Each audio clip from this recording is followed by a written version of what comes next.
My name is Liz Garst, and I'm the Garst Family business manager in charge of the farms we're selling. My grandfather was a famous agricultural innovator, Roswell Garst. His most famous act was to host Nikita Khrushchev on our farm in the middle of the Cold War in 1959. And the reason Khrushchev came to our farm is we had state-of-the-art practices in farming even back then. My father was also intensely interested in good farming practices. He started introducing no-till practices in the mid-70s. We have such a resource in Iowa of wonderful soil. It's really being threatened by a bad erosion that's getting worse. It's getting worse for two reasons. The first is climate change, which is bringing us very, very heavy torrential rains, gully washers. We can protect from this kind of erosion with structures like terraces and waterways and buffers, and also by having good soil health. Good soil is glued together in particles of sand, silt, and clay in very open chambers. We're doing two things to the soil that are destroying the soil aggregates or open chambers. First, we till the ground, which breaks the aggregates into smaller pieces.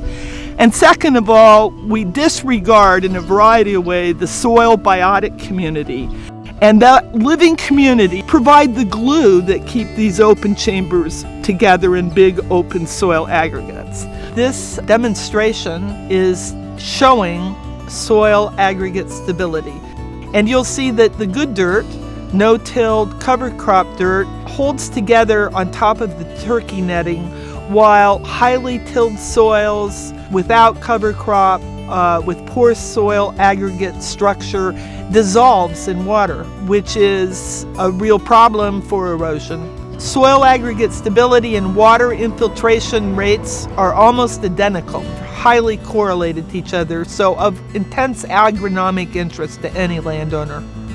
This picture shows a field after a quarter-inch gentle rain in a super dry year. You can see our neighbor is losing water off their field in a drought year, while this picture shows our field right after the same quarter-inch rain, where not a single drop ran a single inch.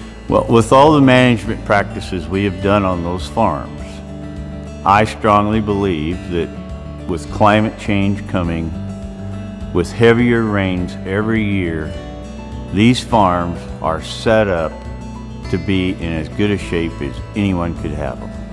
These farms are doing better than county average on yields, and everyone loves to claim credit, including me. I think these farms are hardened for the future and productive because of soil health, but our tenant George Johnston also has contributed to our increasing yields through his good farming practices.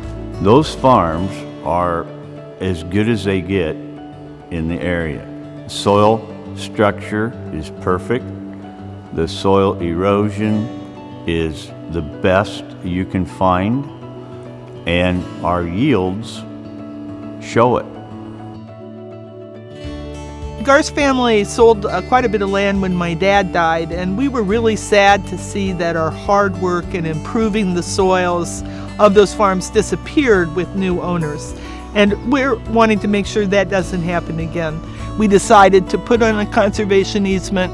We want land to be better than when we left it, and this easement is an effort to make sure it stays good and gets better.